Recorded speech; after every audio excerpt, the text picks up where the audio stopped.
Well, hello, we meet again, my friends. It's been a long time since I have posted a video, and there are multiple reasons for that. Chief amongst which is sometimes I don't feel that I have anything significant to add to the conversation, so why have the conversation in the first place? I like to have the conversations in my head with myself before I have them with you, so I have to sit around for a while and think, well, self, how do you feel about this, and how do you feel about that? And I've really got to kind of get in there, and anyway, it's been a real rough time for people this year.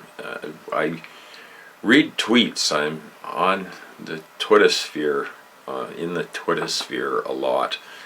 That's because it's easy to find other articles that you might be looking for rather than attracting some kind of huge following, which just doesn't make much sense to me. Anyway, what's the point?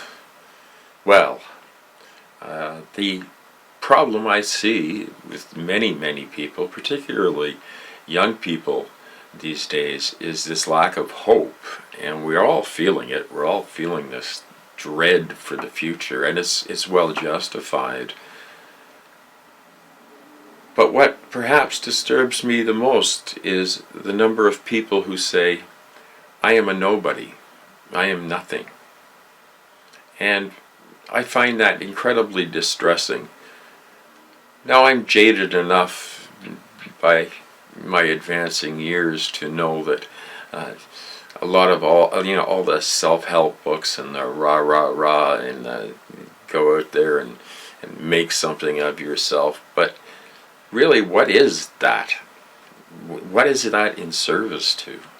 It's in service to a society that doesn't care whether you live or die, that might prefer that you die, actually.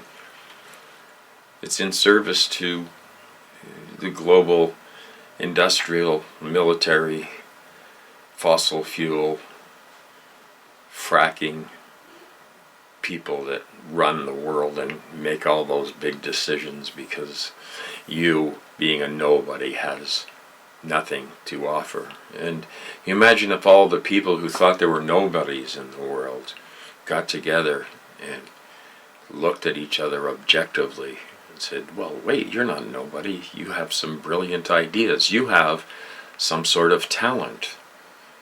Yeah, what would happen then? But it seems to me that the creativity has been destroyed from the time of childhood. Creativity is not valued.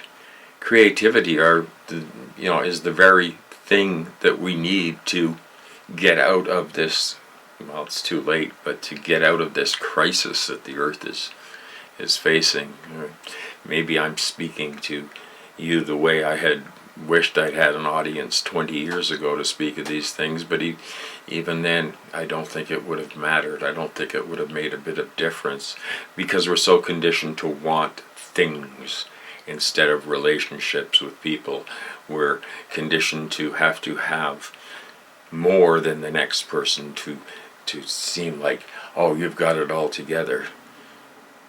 Really, the most miserable people on the face of the earth are wealthy people, I would think. And they don't see their inner poverty. It has to try and fill things up, that empty place inside, with crap that you don't need. And when you get old, you start thinking, all that running around, all that struggle, all that trying to be somebody, and you are somebody all along. Most people are afraid to recognize that somebody in themselves, so they live lives of quiet desperation, hoping that someday someone will notice that they're doing something spectacular. And it seems like the most creative and talented people are the least do the least amount of bragging about what they can do, and just quietly do whatever it is, be that to paint a picture or play a song or a myriad of things that make us happy by creating. And that's dying. And it's dying along with the planet. And it's every bit as tragic as losing species. Is we're losing our sense of self, our sense of the shared commonality with the other creatures that occupy this earth. And the more we lose touch with the natural world, the worse it becomes.